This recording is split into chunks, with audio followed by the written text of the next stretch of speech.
Test, test, test.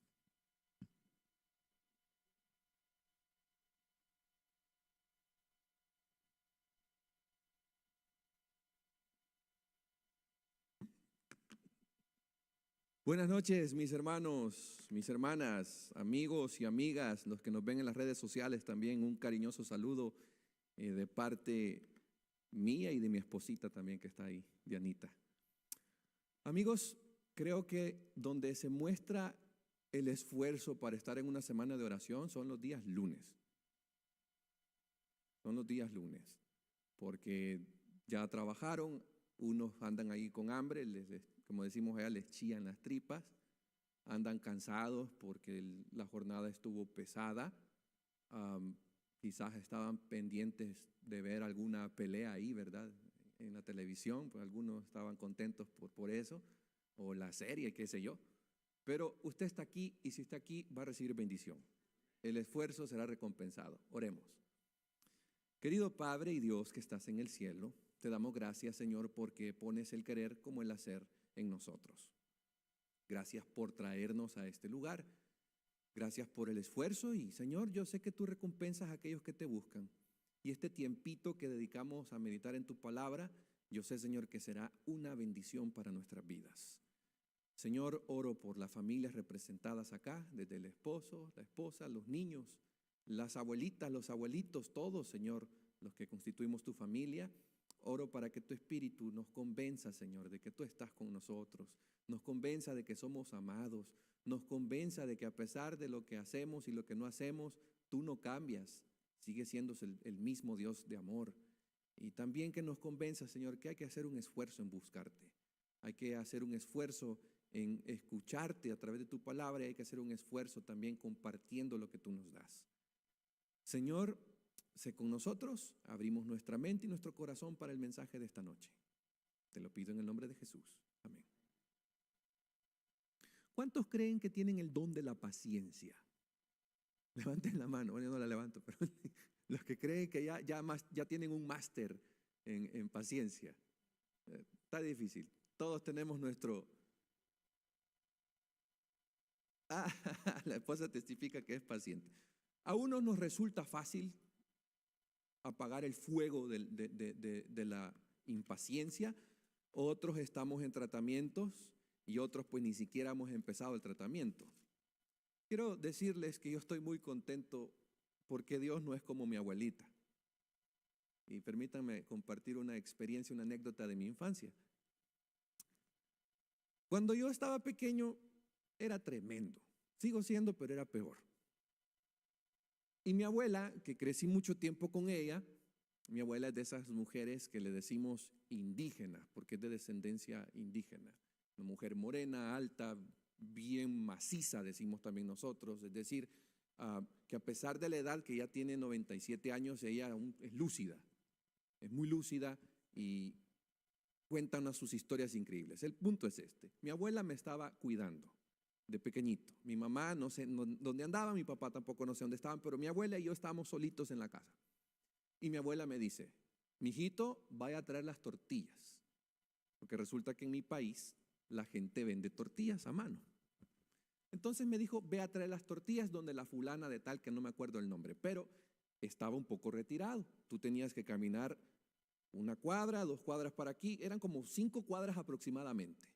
Entonces allí me dijo mi abuela, eran como las 11 de la mañana, ve a traer las tortillas y no te vayas a distraer por nada. Y pues yo me puse mis sandalias especiales para correr, ¿verdad? Me las puse y comencé a caminar por aquel camino polvoso, lleno de piedras, bajo un sol ardiente.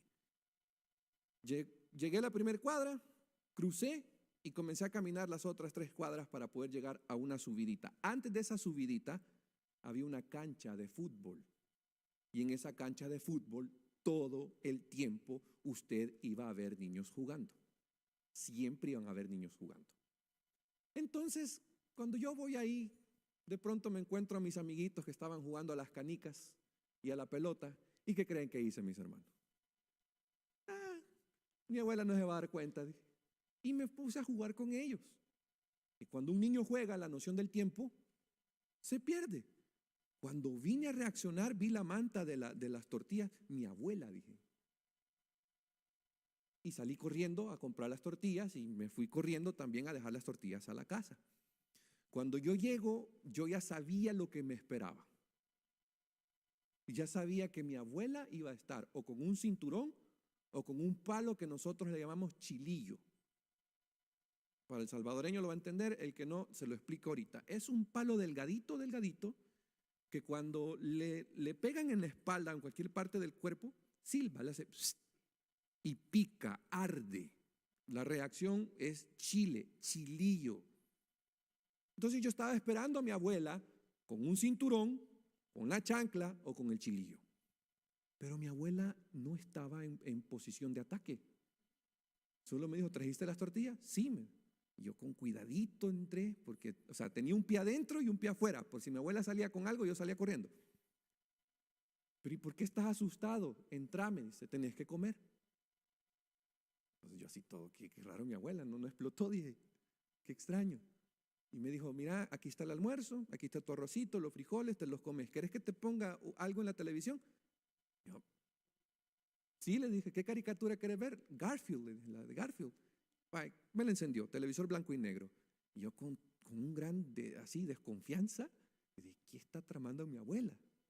Comía un bocadito y volvía a ver. Y así estaba pendiente a que mi abuela llegara con el cinturón o con la chancla. Miren, terminó Garfield, terminó toda la jornada infantil y mi abuela no hizo nada. Yo terminé de comer y dije, ay, se le olvidó, dije. Se le olvidó que yo llegué tarde de traer las tortillas. Bueno, luego salió la serie, aún me recuerdo esta de Ultraman. No sé si usted alguna vez vio esa serie. Salió Ultraman y yo estaba viendo al gigante ese, gigante de acero que le dicen, cuando de pronto, hermanos, sin darme cuenta, cuando yo había bajado las defensas, cuando yo ya estaba bien metido en lo que a mí me gustaba, mi abuela me agarra de la oreja y comienza a darme duro. Me dio tan duro que me agarró distraído y me decía, la próxima vez, haz caso a lo que te digo. Y me seguía pegando mientras me regañaba. Hermanos, miren, yo entré en shock cuando pasó eso. Así era mi abuela. Calladita, pero de estas aguas mansas, líbrame, Señor. Así era mi abuela. Entonces yo les digo, le agradezco que Dios no es como mi abuela. Agradezco que Dios no explota con nosotros y no nos castiga de esa forma. Dios es paciente, es grande en misericordia, tardo para la ira. Tiene ira, pero su paciencia para que lo saquemos de quicio, hermanos, como usamos esa frase, está difícil, está bien duro. Agradezco que Dios no tiene el carácter de mi abuela porque no sé cuántos chilillazos me hubiese dado Dios ya por tanta travesura que he hecho. Eso me lleva a reflexionar en la historia de esta noche, porque de verdad les digo, mis amados, Dios es un buen padre. Dios es un padre paciente, es un padre amoroso, considerado, que nos entiende, nos comprende, nos ayuda, nos echa la mano. Y la historia de ahora, hay muchas intervenciones de este Dios misericordioso, de este Dios amoroso, de este Dios paciente. Y esta historia, miren, de verdad, ni a los de Netflix se les ocurre hacer un script como el que vamos a estudiar nosotros ahora. Es una historia increíble. Y yo quisiera hacerla en episodios, pero pues tengo que cubrirla ahora en media hora. Voy a tratar de decirles lo que creo que Dios ha puesto en mi corazón para que les diga a ustedes.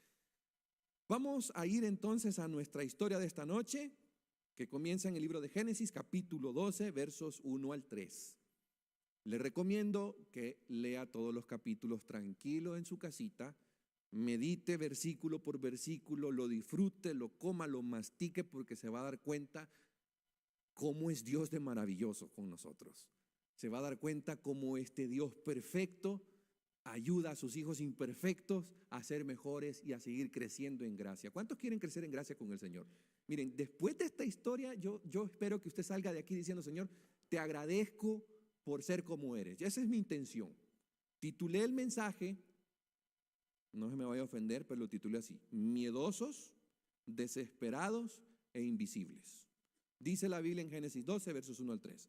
El Señor dijo a Abraham: deja tu tierra, tus parientes, la casa de tu padre, y ve a la tierra que te mostraré. Haré de ti una nación grande y te bendeciré. Haré famoso tu nombre y serás una bendición. Bendeciré a los que te bendigan y maldeciré a los que te maldigan. Por medio de ti serán benditas todas las familias de la tierra. Cuando nosotros estudiamos la vida de Abraham, tendemos a hablar las partes buenas de Abraham, porque la Biblia lo describe como el padre de la fe. Le dice en Santiago capítulo 2 verso 23, dice que Dios le llamó su amigo. O sea, cualidades que cuando hablan de Abraham, yo quiero tener la fe de Abraham. Todos quisiéramos tener una fe como Abraham. La prueba más grande que tuvo que hacer, que tenía que ofrecer a su hijo primogénito. Pero amigos, la Biblia, por eso bendigo a Dios, porque la Biblia no nos presenta un museo de santos. La Biblia nos presenta seres humanos caídos, pero que son redimidos. Cuando hablamos de estos personajes, tendemos a ver solo lo bueno, pero también hay cosas oscuras, tragedias en estas familias que uno dice, ¿y eso le pasó a don Abraham? Eso le pasó a Noé, por ejemplo, para que ustedes se den una pincelada. Noé, después de haber vivido el reseteo y todo lo que pasó en el diluvio, dice que se emborrachó, era borrachito. Y uno dice, ¿cómo es posible que un hombre justo caiga en eso? Pero ahí está en la Biblia, y si está en la Biblia, la palabra de Dios dice que todo lo que está escrito en la Biblia es ¿para qué? Para nuestra enseñanza. Por algo está. Y por algo está lo que voy a compartir con ustedes esta noche. Abraham, antes de ser llamado el padre de la fe, era miedoso. Era miedoso y de verdad era un esposo interesante. Ya se va a dar cuenta usted por qué. Verán, para que me entiendan, en el corazón de Abraham había un conflicto enorme. Y este conflicto se debía porque Dios le había hecho una promesa: tú vas a ser padre de muchas naciones. Vas a tener, en otras palabras, hijos. Tus hijos van a darte nietos, tataranietos, y vas a ser no sé cuánto tatarabuelo, porque la gente vivía un montón de tiempo allá. Pero había un gran conflicto en él, porque tenía que ser padre de una nación, tenía que tener por lo menos un primogénito, y si no había primogénito, esa promesa no se iba a cumplir. ¿En qué momento Abraham mostró ese miedo? Que todos los hombres tenemos miedo. Ya voy a hablar de los miedos de los hombres. Génesis capítulo 12, versos 10 al 13. Vean ustedes qué interesante. Abraham sale por fe, y Hebreos 11 nos dice que él por la fe se fue sin saber a dónde iba. O sea, confió en Dios. Pero el hecho de que confiara en Dios no le quitaba sus defectos como ser humano. Tenía virtudes, pero también tenía defectos. Lean conmigo Génesis 12, versos 10 al 13. En ese entonces hubo tanta hambre en aquella región que Abraham se fue a vivir ¿a dónde? A Egipto. Cuando estaba por entrar a Egipto, miren lo que planeó. Le dijo a su esposa Sarai: yo sé que eres una mujer muy hermosa, salvadoreña quizás, ¿verdad? Estoy seguro de que en cuanto te vean los egipcios dirán, es su esposa. Entonces a mí me van a matar, pero a ti te dejarán con vida. Por favor, di que eres mi hermana para que gracias a ti me vaya bien y me dejen con vida. Y la historia dice que en efecto Sarai era muy hermosa, el faraón le puso los ojos. ¿Qué tendría que haber hecho un buen esposo en esas circunstancias? Queridas damas, ¿qué tendría que hacer un esposo en estas circunstancias? Pelear por su esposa, pelear por su dignidad, salvarla, rescatarla. Eso es lo más coherente, ¿verdad? Pero la Biblia dice que Sarai se fue con Faraón, y Abraham, por miedo y por preservar su vida, por el conflicto que tenía en su corazón, hizo lo que un esposo no tendría que hacer. Ahí me pongo yo, ouch. El hombre de la fe, el padre de la fe, siendo un esposo interesante, haciendo decisiones interesantes. Tan concentrado estaba en su seguridad que olvidó hacer la seguridad de su esposa prioridad.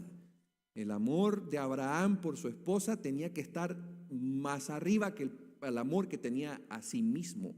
Y de paso, el miedo hizo que Abraham se olvidara de la fórmula de la promesa que Dios le había dado. Para que la descendencia de Abraham fuera de acuerdo a la promesa de Dios, se necesitaban dos personas. ¿Quiénes eran? Abraham y Sarai. Y al estar entregando a Sarai a Faraón, por el miedo que tenía,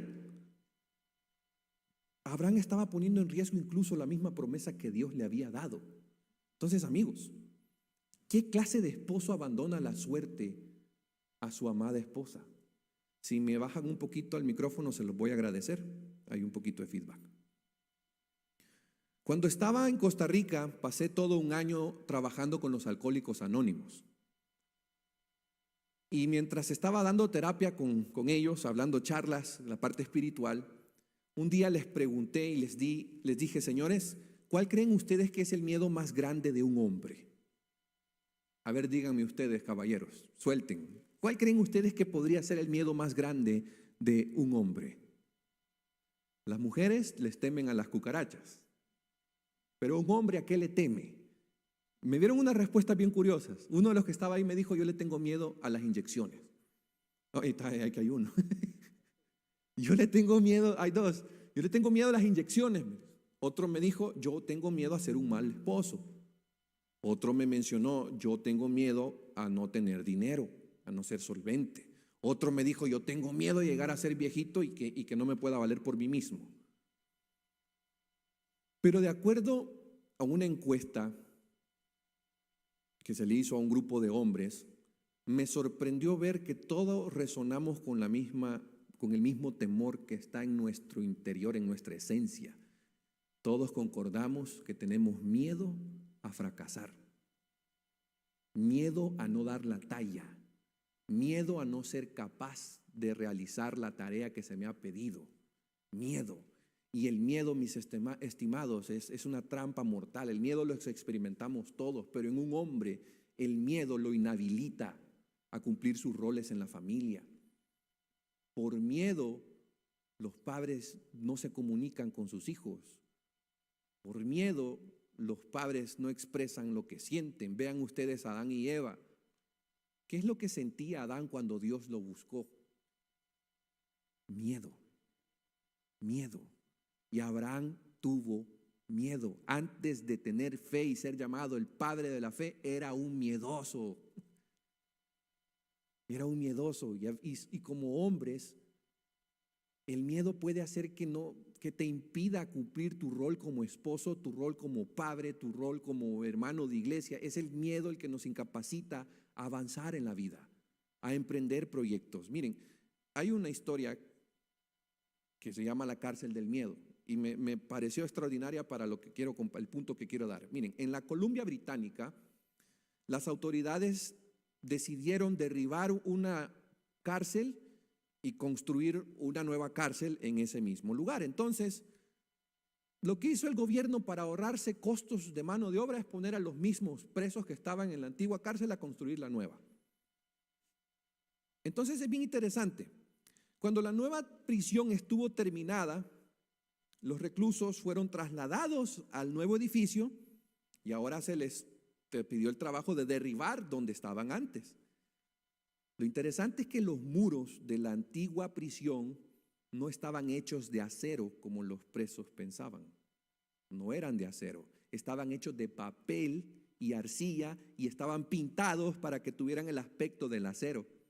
Las puertas de las celdas eran de acero, así como los barrotes donde ellos se agarraban era de acero, pero las paredes eran solo arcilla y papel pintados para que tuvieran una apariencia de acero. Si los prisioneros hubiesen golpeado la pared con una silla, hubiesen escapado, hubiesen huido, pero el aspecto de los muros los convenció a ellos de que lo que tenían enfrente era acero sólido, algo impenetrable por mano humana, que en otras palabras su fuga era imposible. Mis amados, algunos de nosotros estamos atrapados en los miedos que pueden ser reales o imaginarios, miedos a ser padre, miedos a emprender un negocio, miedo a acercarse y abrir tu corazón a tu hijo y pedirle perdón por todo lo que hiciste sin querer queriendo, como diría un famoso por ahí.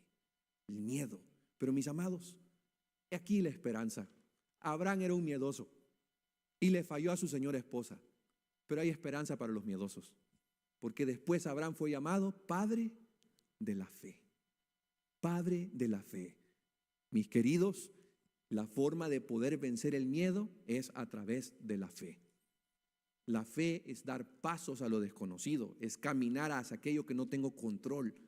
Y por eso a Abraham se le llamó padre de la fe, porque pudo vencer el miedo.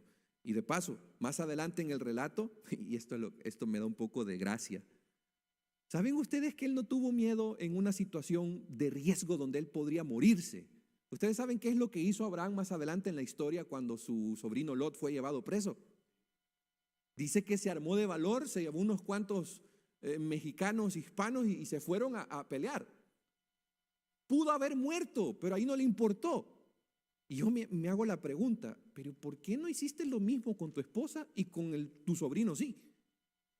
¿Por qué no hiciste lo mismo con ella, pero con tu sobrino sí lo hiciste? Y más adelante en la historia, Abraham no aprende la lección y con el rey Abimelech hace lo mismo con su esposa Sara, vuelve a tener miedo. Y por ahí dicen una frase bastante interesante, ¿verdad? Que hay personas que son luz en la calle y tinieblas en la casa. Una incongruencia en nosotros los hombres. Que afuera somos los héroes para el desconocido, para la hermana que tiene necesidad, para el hermanito que está en problemas, ahí estoy. Pero en mi propio hogar, donde necesitan escuchar palabras amables, donde necesitan support, yo soy tinieblas, una incongruencia. Y lo vemos aquí en Abraham, que para su sobrino, que no tenía nada que ver con la promesa que Dios le había dado, él arriesgó su vida. Fue y se fue a la guerra. Continuamos con la historia, mis amados, porque necesito que vean otro punto interesante. Así que los miedosos, tengamos paciencia, que nuestro Dios nos está ayudando. Nuestro Dios nos está ayudando a vencer nuestros temores. Sigamos con la siguiente persona o el segundo personaje de esta historia. Génesis capítulo 11, verso 30. Vayan por favor y miren ustedes un detalle que a mí me dio muchas pinceladas para entender un poquito más lo que podría pasar en el corazón de esta persona. ¿Qué dice Génesis capítulo 11, 30? Pero Sarai era estéril y no podía tener hijos. Querida dama, póngase por un momento en los zapatos de Sarai. ¿Cómo se habrá sentido usted que su esposo, quien debería de protegerla y dar, de ser posible, la vida por protegerla a usted, la esté entregando en manos de un desconocido? ¿Qué haría usted? Por lo menos en la lógica que nosotros tenemos. ¿Qué haría una mujer moderadamente, emocionalmente sana? ¿Qué harían? ¿No le reclamaría a su señor esposo? ¿Por qué estás haciendo eso? Yo no me casé para que me entregaras a un desconocido. Yo me casé para que tú me cuidaras. Y tú me estás entregando a un desconocido. Es curioso que la Biblia no dice qué es lo que dijo Sarai, porque recuerden que en aquel tiempo era el patriarcado, como dicen. Es decir, la mujer no tenía una posición muy fuerte en la sociedad. Pero aquí esto me da una pincelada para entender algo en el corazón de Sarai. Dice que Sarai era estéril. Mis amados, en esta época, que una mujer fuera estéril era sinónimo de castigo divino, que Dios la había castigado y por eso había cerrado el vientre. Y no solo en la parte religiosa, en la parte social, una mujer incapaz de dar descendencia a su esposo era considerada como inútil, una buena para nada, una persona incapaz de poder ser mujer. Y en la actualidad, la OMS o la Organización Mundial de la Salud dice que las mujeres estériles o las parejas estériles que experimentan esto, si bien es cierto, ahora entendemos que no es un castigo divino, pero estas mujeres pueden tener pérdida de identidad, sentimientos de ser defectuosa y sentirse incompetentes. Quiero que vean esto y usen su imaginación. ¿Por qué creen ustedes que a Sarai no rezongó, no se quejó? Porque no podía hacer algo más por su amado esposo. Yo pienso en esto. Quizás era la única forma de mostrar que amaba a su esposo. Quizás era la única forma de demostrar que podía hacer algo por la familia. Porque esto, amigos, lo que ustedes se van a dar cuenta en las actitudes que tiene Saraí más adelante, esto no era algo que simplemente, voy a obedecerlo porque quiero obedecerlo. Era en aquel tiempo el honor y la honra era algo que valía mucho. El estatus como mujer. Saraí estaba en una situación donde no podía satisfacer el deseo de su esposo de ser padre porque se consideraba bajo maldición de Dios, defectuosa e inútil. Y cuando una mujer se siente defectuosa e inútil, me llama la atención el plan que ella diseña para tratar de ayudar a Dios. Vayan conmigo a Génesis 16, versos 1 al 3. Miren lo que dice aquí. Todo esto, toda esta experiencia llevó a Saraí a la desesperación. Lo maravilloso de esto, amados, es cuando les mencioné acerca de Dios. Dios no permite que sus hijos padezcan cosas innecesarias. Y vemos nosotros en la historia de que Dios interviene para que Saraí y su integridad sea resguardada. Dios no permitió que las manos de un desconocido la tocaran. Dios intervino, Dios ayudó. Lo que Abraham no pudo hacer, Dios lo cumplió. ¿Y sabes por qué Dios lo hizo? Porque Él es fiel en lo que promete. Y Dios nos ha prometido restaurarnos, Dios nos ha prometido santificarnos. Él intervino para que Saraí mantuviera su integridad. Pero en Génesis 16, versos 1 al 3 dice, Saraí, mujer de Abraham, no le daba hijos. ¿Y qué tenía ella? Que se llamaba Agar. Dijo entonces Saraí a Abraham, ya ves que Jehová, miren lo que les digo yo, el concepto que tenía. Jehová me ha hecho estéril. Te ruego pues que te llegues a mi sierva, quizá tendré hijos de ella. ¿Y qué hizo el buen Abraham? Atendió al ruego de Saraí. Y Saraí, mujer de Abraham, tomó a Agar, a su sierva egipcia, al cabo de 10 años, que había habitado Abraham en la tierra de Canaán, y la dio por mujer a Abraham, su marido. Miren, aquí hay algo bien interesante. En la cultura, la tradición decía que si una mujer era estéril y tenía una sierva o una esclava, esa persona podía ser como una madre sustituta, lo que modernamente ahora le llaman embarazos in vitro. Era tradición, pero de acuerdo a la promesa de Dios, el hijo de la promesa, el hijo de Abraham, tenía que ser el hijo biológico de Saraí. Pero trato de pensar en la carga emocional que significaba no poder darle un hijo a Abraham, que ella vino y diseñó un problema que complicó más las cosas, mis queridos. ¿Usted ha escuchado la famosa frase de que ¿quién manda en la casa? A ver, ¿quién manda en su casa? Hermano Ignacio. Yo, dice. Pero después de pedirle permiso a mi esposa. ¿Quién manda en la casa? Es una frase que nosotros usamos. Usualmente debería de ser bíblicamente que el liderazgo lo tenga el hombre, bíblicamente. Pero fíjense ustedes que cuando Saraí hace esta sugerencia, Abraham también queriendo tener un descendiente, no piensa en las consecuencias. La Biblia dice que Agar, que vamos a hablar de ella más adelante, Agar concibió, quedó embarazada, y después de quedar embarazada se le vino un problema al pobre Abraham. Dice que Agar comenzó a tener riñas con Saraí. Y yo no sé, las mujeres tienen una habilidad increíble de detectar indirectas. Nosotros los hombres somos directos. Las damas tienen, creo que los dos hemisferios trabajan mejor y entienden las cosas. Pues imagínense la Saraí embarazada, ¿verdad? Quizás unas 4 semanas, se le acerca a su patrón y le dice, patroncita, viera que tengo un antojo de atol de elote. Mira qué antojo, y se toca la pancita así.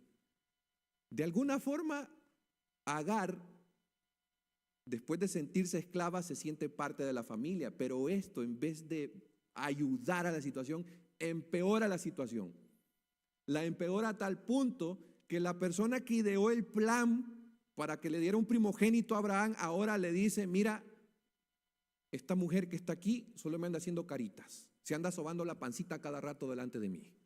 Y yo no tolero eso. Tienes que hacer algo.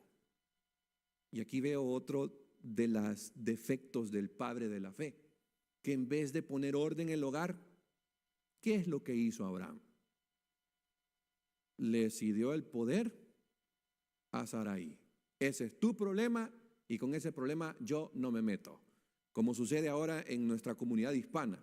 La señora esposa le está diciendo al esposo, mira, tu hijo no deja el celular, está sacando malas notas, ve a hablar con él. Y el buen esposo sentado en el sofá dice, no, porque ahora juegan las Chivas. Hoy no. Hazlo tú. Hazlo tú. Donde el esposo tendría que tener el liderazgo y prevenir ciertas cosas, vemos nosotros que Abraham, por el mismo miedo que tiene, es incapaz de poder liderar el hogar. Y amigos, esto generó mucho problema, mucho conflicto. Ya de por sí tenían problemas entre Sarai y Abraham por la esterilidad, ahora viene otro problema más. Una mujer embarazada que le está dando problemas a la patrona. No sé qué habrá sentido esta mujer en su corazón, pero ahora quiero añadir algo que Dios hizo con esta persona. Miren, hermanas, esto va para ustedes y hermanos también. La esterilidad que hacía que Sarai se sintiera poca cosa, una inútil, una incompetente.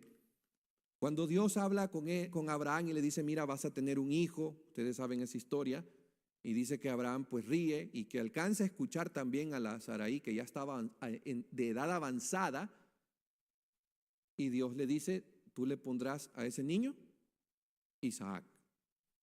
¿Saben ustedes que cuando uno investiga un poquito el hebreo y se mete a investigar las raíces y todas esas cosas que nos enseñan en la escuela, pastor, usted sabe, y al final nos dice, yo no hablo hebreo, yo lo que necesito es entender lo que significa en la Biblia, pero es interesante que esa risa a veces la interpretamos como una risa burlesca o de sarcasmo. La risa que tuvo Sarai, si bien se sobreentiende como un sarcasmo porque ya estaba viejecita, ya su cuerpo ya no le funcionaba para eso, su risa disfrazaba la melancolía y la tristeza de la incapacidad de ser madre. Y Dios le dice, tu hijo se llamará risa. Pero el concepto que Dios le está diciendo a esta mujer que se siente poca cosa, que se siente incapaz de poder cumplir su rol como mujer, lo que Dios le está diciendo es que al final vas a reír. Al final reirás. En otras palabras, esta situación que estás viviendo ahorita, Sarai, es temporal. Al final vas a reír conmigo, pero tu risa no va a ser de sarcasmo, va a ser una risa de alegría, una risa de gozo, una risa porque aquello que creías imposible, ahora lo tienes, mis amados. Esta es una lección para nosotros. El problema que está viviendo usted ahorita, que ahorita le podría dar risa y decirle, ¿cómo es posible que Dios vaya a hacer ese favor conmigo? Y no estoy hablando de la incapacidad de dar hijos, estoy hablando de cualquier problema que pueda tener. Miren, eso es temporal, va a pasar. Y cuando pase, usted va a celebrar, va a reír. La Biblia dice que la tristeza puede durar toda la noche, pero en la mañana vendrá el gozo, vendrá la alegría. Y Sarai estaba recibiendo una promesa maravillosa aquí, que Dios le estaba diciendo, vas a reír conmigo. No te vas a reír burlándote o sarcásticamente, vas a reír de gozo, de alegría. Queridos, lo que estás viviendo es temporal, va a pasar. La enfermedad que te aturde es temporal, va a pasar. El problema económico que tienes es temporal, va a pasar. Esta es una mala racha que tienes. Puede que estés atrapado en un bucle en un momento, pero eso va a pasar, vas a reír con Dios. Dios volverá a restaurar el gozo en tu vida. ¿Cuántos lo creen?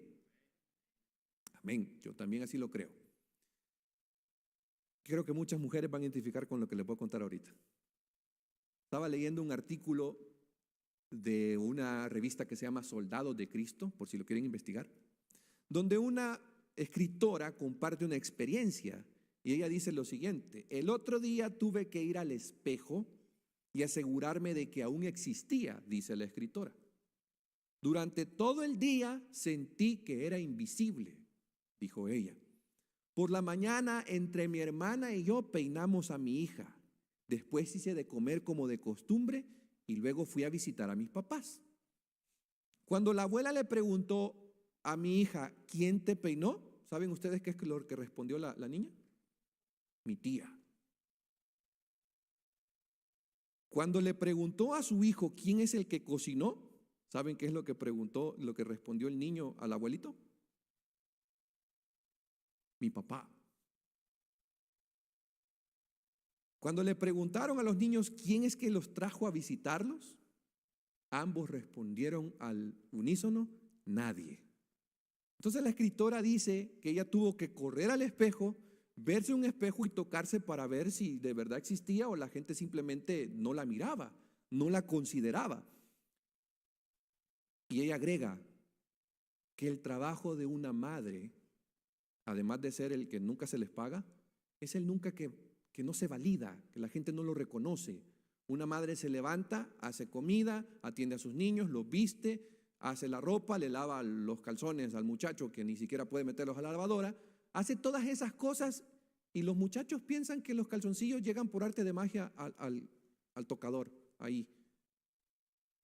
O que la comida aparece así, de pronto dijeron unas palabras mágicas y la comida aparece ahí. Muchas madres, y me atrevo a decirle, en muchos hogares adventistas se sienten invisibles porque no reconocen su trabajo, no reconocen su esfuerzo, no reconocen lo que hacen. Hay hijos ingratos que no agradecen por las cosas que su mami hace. Y miren, aquí en esta historia de Agar voy a hacer mucho énfasis. Aquí sí quiero tocar fibra, porque esta historia es maravillosa. Podría dedicar toda la noche solo a hablarles de Agar. La Biblia dice que cuando Agar quedó embarazada, empezó a tener problemas con su patrona. Y luego agrega la historia de que Agar temió por su vida. Es decir, que Sarai estaba tan molesta que Agar llegó a interpretar que su vida corría peligro. Entonces en una noche ella agarra sus cositas que tenía y huye. Que de paso, agrego, una cosa es ser estéril y ser considerada que no funcionas, pero aún siendo estéril, Sarai tenía un estatus social, era la esposa del patrón. O sea, en el estrato social Sarai tenía reputación, pero en el caso de Agar, la Biblia dice que Agar, ¿qué era Agar? Era una esclava. Era una esclava. Posiblemente era una de las cosas que recibió Abraham en su primer viaje a Egipto, cuando el rey de Egipto lo sacó y le dice la Biblia que le dio cosas, le dio regalos. Entre esos habían animalitos, oro, pieles, tantas cosas que recibió, y entre esas cosas iba la pobrecita de Agar. Es decir, amigos, ser esclava te colocaba en el último peldaño del estrato social. Eras un don nadie. No tenías dignidad. Todo lo que tenías que hacer era cumplir los deseos de tu amo. Ese era el caso de Agar. No tenía voz, no tenía dignidad, y la poca dignidad que quizás recibió cuando tuvo intimidad con Abraham, la perdió cuando su señora patrona se molestó con ella. Y la Biblia dice, miren lo que dice el Génesis 16:4. Vayan conmigo a Génesis 16:4.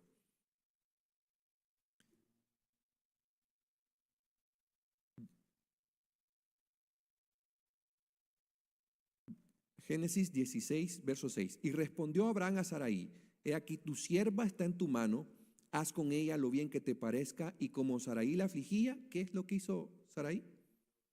Huyó de su presencia.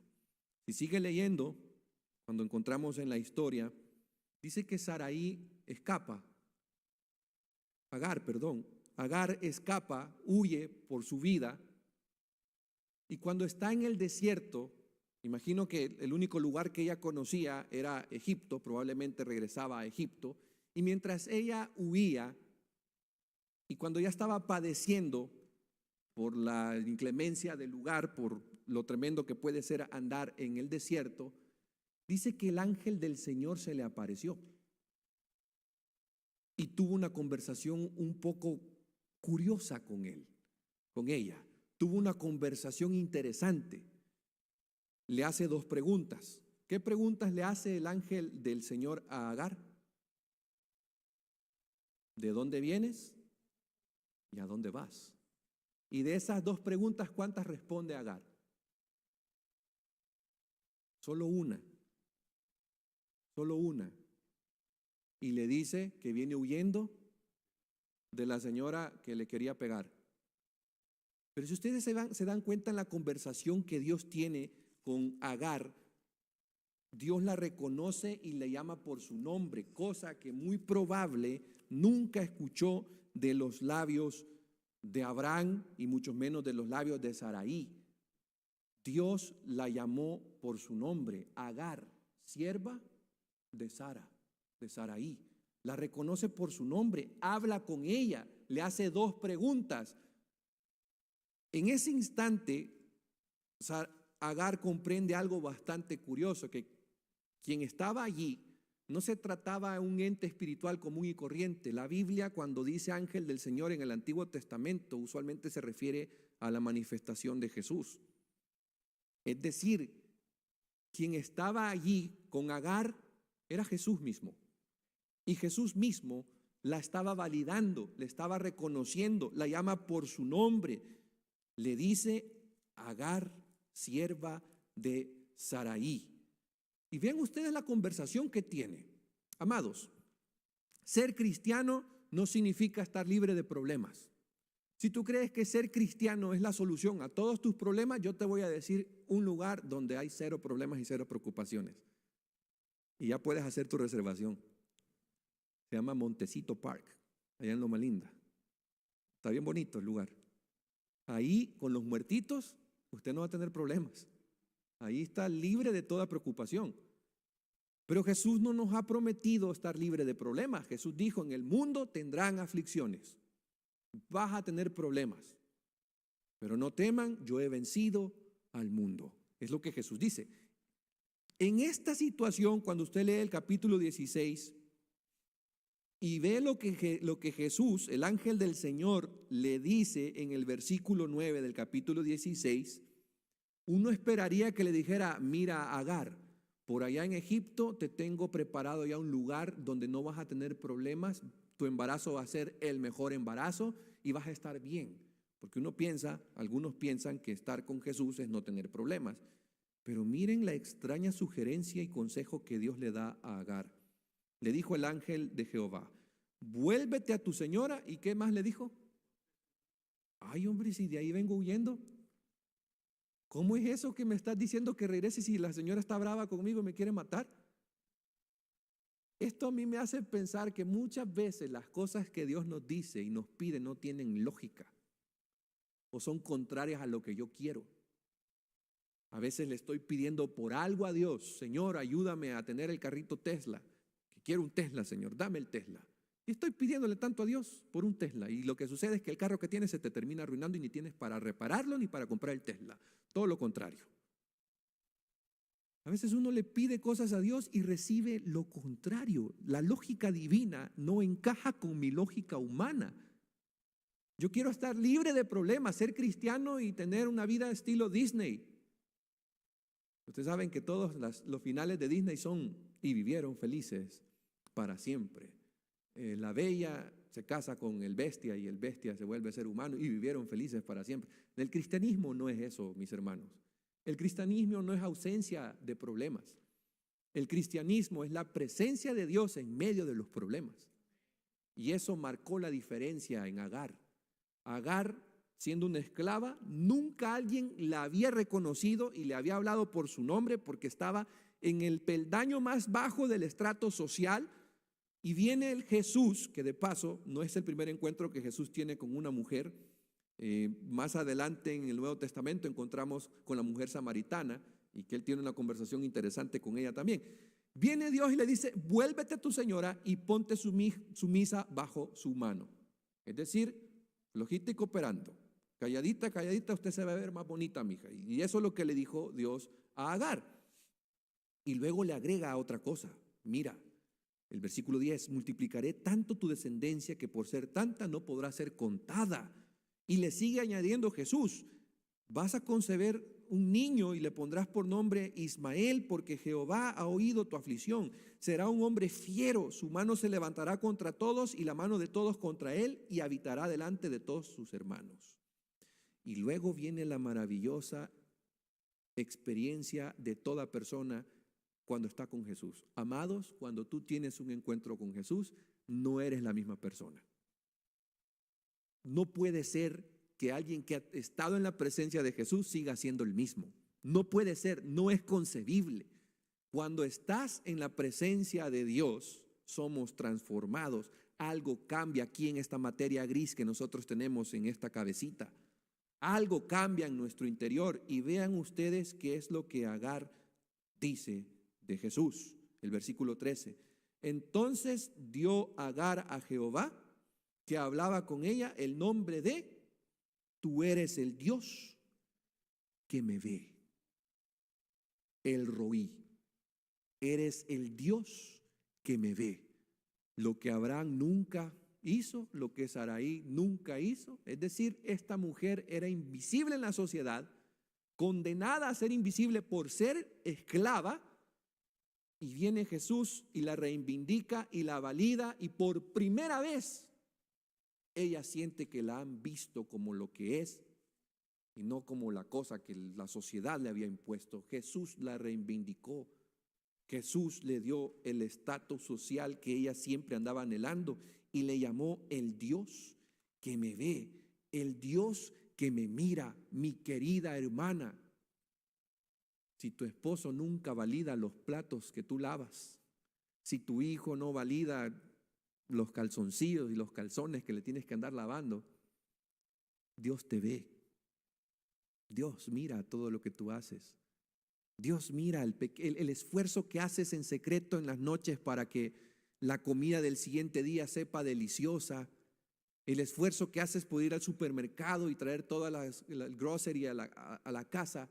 El esfuerzo que haces porque tu esposo tenga bonita ropa y el sábado venga bien vestido. Y aunque no te lo reconozca el hombre, Dios sí lo mira. Dios te ve, mi amada, Dios te mira. Y también sucede en hogares donde el hombre no es reconocido. Porque sucede, la disfunción, les repito, todos tenemos un poquito de disfunción. Es probable que el señor esposo se mate 12 horas al día trabajando y la señora llega a la casa y bien galán en el iPhone. Nunca le agradece por lo que hace. Y es probable que el señor también se siente invisible. O ya creció, ya están adultos, sus hijos ya están grandes y sus hijos llegan a la casa, no lo saludan, no le dedican tiempo y él pueda sentirse un don invisible también. El mensaje es para ti, no solo para las mujeres. Dios te mira. El único que puede darnos validación, el único que puede reivindicarnos, el único que puede sentirme a mí especial es Dios. Otro ser humano puede llenarme de palabras bonitas. A mí como me encanta en las mañanas que mi esposita me dice te amo. Eso me derrite, me hace todo el día. Pero el efecto no me dura todo el día. Porque es un ser humano el que me lo dice, imperfecto. El único que tiene palabras de vida y de esperanza es nuestro Dios, que nos ve, que nos mira, que nos entiende. Entonces, mis queridos, ¿qué nombre le pondría usted a esta serie de Abraham? No me va a salir usted con la familia peluche, porque eso no. ¿Qué nombre le pondría a una historia como la que hemos escuchado esta noche? ¿Qué nombre? Imagínese un guionista que quisiera agarrar esta historia. Hoy de verdad dejaría de andar viendo La Usurpadora, usted todas esas cosas, y miraría toda la serie de Abraham, Sarai y Agar. Bueno, a mí no me ocurre un nombre, ¿verdad? Pero por eso les puse miedosos, desesperados e invisibles. Por eso le puse, no se me ocurre un nombre cinematográfico. Pero sí estoy agradecido con Dios por contarnos esta historia. Cómo Dios interviene. Dios interviene y le echa la manita a Abraham por el error que cometió. Dios interviene y le echa la manita a Agar.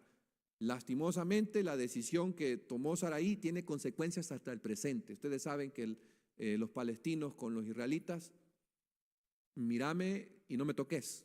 No se llevan bien hasta en la actualidad. La descendencia de las dos, de Isaac y de Ismael, aún siguen en pleito. ¿Por qué? Porque hubo un hombre que tenía miedo y no supo liderar su hogar. Pero Dios, aún en su misericordia, siguió trabajando con este hombre. De ser el miedoso, miren ustedes, dice en la Biblia en Génesis 17:46, Dios vuelve a aparecérsele, en Génesis capítulo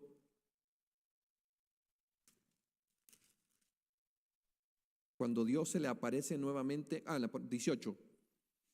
Cuando nosotros encontramos, Dios se le aparece otra vez a Abraham y Abraham tiene una conversación con él, comen juntos y Abraham intercede por su sobrino Lot, encuentra misericordia por él. Y más adelante en la historia, después de que Adán intercede por su sobrino Lot, encontramos que Dios le cambia el nombre a Abraham y ahora le llama Abraham. Y luego le cambia el nombre a Saraí y le llama Sara. El primero significaba como el jefe de casa y el otro padre de naciones. Sara solo le cambia una palabra, pero sigue significando princesa. Dios tuvo que cambiar algo para que su identidad fuera diferente. Dios le cambió el nombre. Acuérdense que el nombre estaba asociado al carácter. Dios cambia el carácter de Abraham y ahora nosotros lo podemos recordar, no por lo malo que le he contado esta noche, sino que lo podemos recordar por lo bueno que él hizo, el padre de la fe. Y cuando nosotros vamos a la Biblia en Apocalipsis 2:17, mis queridos, aquí está la buena nueva para nosotros esta noche. Dios está trabajando en ti, Dios está trabajando en mí, y un día Dios me va a cambiar el nombre porque mi carácter será parecido al de Jesús, tan parecido al de Jesús, que Dios nos va a cambiar el nombre. Miren lo que dice una promesa a las iglesias en Apocalipsis 2:17. El que tiene oído, oiga lo que el Espíritu dice a las iglesias. Al vencedor le daré de comer del maná escondido y le daré una piedrecita blanca y en la piedrecita un nombre escrito, el cual nadie conoce sino el que lo recibe. Es decir, Dios nos va a cambiar el nombre porque nuestro carácter habrá sido transformado. Todo lo defectuoso que nosotros tenemos ahora, todas esas disfunciones que hemos heredado, van a cambiar en un futuro cuando Dios nos asigne un nuevo nombre que nadie más conoce, dice la Escritura. Concluyo con esta simpática historia, mis amados. Quiero que conserve su tenedor. Escuche esta historia, está bonita. Una hermana de iglesia fue diagnosticada con una enfermedad terminal. Es decir, la señora se iba a morir y se le había dado solo 3 meses de vida. Tenían que hacerle un testamento y tenían que hacer todos los preparativos porque ya su vida se le estaba acortando.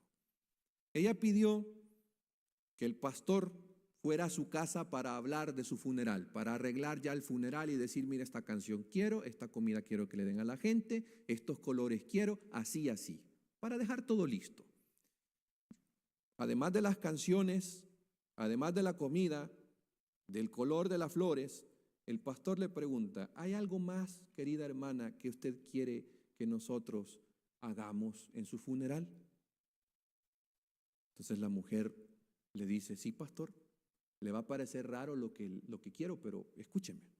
En todos los años que asistí a la iglesia, todos los sábados cuando había potluck, había una hermana cocinera que decía, hermanos, por favor, conserven el tenedor, conserven su tenedor. ¿Por qué? Porque ella sabía que después del plato principal, ¿qué es lo que viene? El postre, lo delicioso, una quesadilla salvadoreña, no de las mexicanas, una quesadilla salvadoreña, un pancito, algo delicioso. Así que la señora dijo, cuando la gente vea que yo sostengo en mis manos, cuando esté en el ataúd y vean que tengo un tenedor en mis manos, quiero que la gente se pregunte por qué. Y pastor, yo quiero que usted les diga ¿Qué significa ese tenedor? Usted les diga que ella creía que lo mejor todavía estaba por venir. Y mis queridos, Hebreos 11, 8 al 9, hablando de estos dos personajes de Abraham y Sara, dice que por la fe Abraham, siendo llamado, obedeció para salir al lugar que había de recibir como herencia y salió sin saber a dónde iba.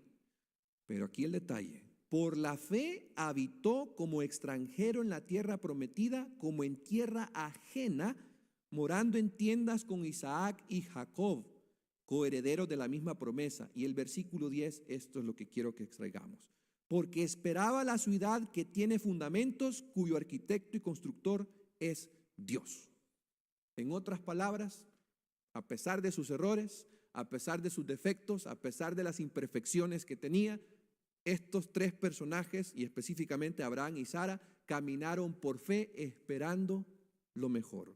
Murieron conservando un tenedor en sus brazos, porque Dios les había prometido una tierra mejor. Y mis amigos, aunque vayamos cojeando, aunque nos vayamos arrastrando de a poquito en poquito con nuestras tendencias pecaminosas y defectos de carácter, Dios sigue trabajando en ti. Dios sigue trabajando conmigo. Sigamos caminando por fe, sigamos avanzando, porque lo mejor está por venir. Un día vas a reír con Dios, te vas a gozar con Él, Él va a reír contigo.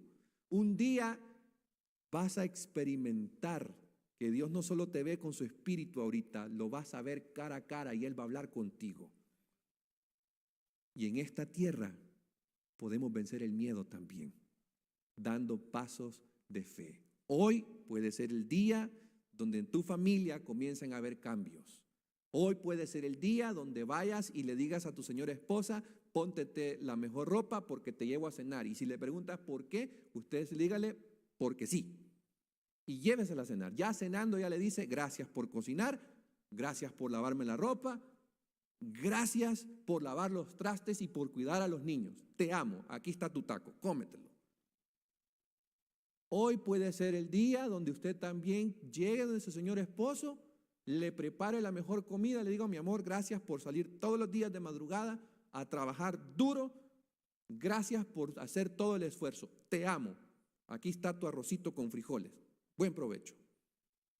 Hoy puede ser el día donde tú vayas a hablar con tus hijos y los valides y les digas todo lo que sientes. Eso es dar un paso de fe. Eso es vencer el miedo. ¿Cuántos esta noche quieren caminar por fe? Vamos a orar entonces. Pongámonos de pie para orar. Oremos. Querido Padre, te doy gracias por los ejemplos y las historias que están en tu palabra. Gracias, Señor, porque en ella nosotros encontramos la vida de los santos imperfectos. Encontramos estas historias interesantes, Señor, y algún día vamos a entender exactamente qué es lo que ellos vivieron, cómo lo vivieron y cómo lo experimentaron. Pero gracias porque las has dejado como un ejemplo para nosotros. Si Abraham, teniendo miedo, llegó a ser considerado el padre de la fe, nosotros los hombres tenemos esperanza. Si Sara, siendo estéril y aún con un cuerpo decadente, tú le diste una bendición de un hijo, las damas aquí presentes pueden vencer las enfermedades. Si una esclava, una don nadie, una persona que no era reconocida por la sociedad, que estaba en el último peldaño del estrato social, tú la llamaste por su nombre, un nombre que nadie lo pronunciaba. Tú puedes validarnos a nosotros, Señor. Tú puedes llenarnos a nosotros y darnos ese sentido de vida que nosotros necesitamos, ese propósito de vida que nosotros necesitamos para seguir enfrentando los desafíos en el hogar, los desafíos en el matrimonio, que probablemente muchas hermanas aquí no tienen el matrimonio que soñaron, pero tú las ves esta noche y les dices que vuelvan porque tú tienes un propósito con ellas. Señor, a los hombres que tenemos miedos, que ese miedo nos impide ser el hombre que tú quieres que seamos, también esta noche nos motivas a dar un paso de fe, porque también somos hijos de la promesa. Y lo mejor de todo es que somos extranjeros y advenedizos, estamos de paso en esta tierra. Hay algo mejor para nosotros, hay algo que se viene mejor para nosotros y un día vamos a reír de alegría, de gozo, porque todas las cosas que nos dañaron habrán pasado. Pero eso también lo podemos experimentar hoy, Señor. Yo quiero experimentarlo y mis hermanos también. Por lo tanto, en tu nombre bendigo a esta congregación y te pido que les ayudes, porque cada uno de ellos tiene sus situaciones que resolver, y que me ayudes a mí también, porque yo también las tengo. Gracias, Padre, por estar con nosotros y por amarnos. En el nombre de Jesús oramos. Amén. Mis queridos, yo sé que van a invitar para mañana, pero solo quiero darles como el teaser de mañana. Averigüen lo que es la tiranía de las minorías. Bendiciones. ¿Cuántos agradecemos al pastor Isaac Constanza por este tema maravilloso? Gracias, pastor. Dios lo bendiga. Hermanos, no olviden mañana a qué hora nos vemos aquí. 7 de la noche para aquellos que nos están viendo a través de las redes sociales, del internet. 7 de la noche mañana y así cada día de la semana. No olviden traer a sus visitas y al salir esta noche y cada noche estaremos teniendo unos aperitivos.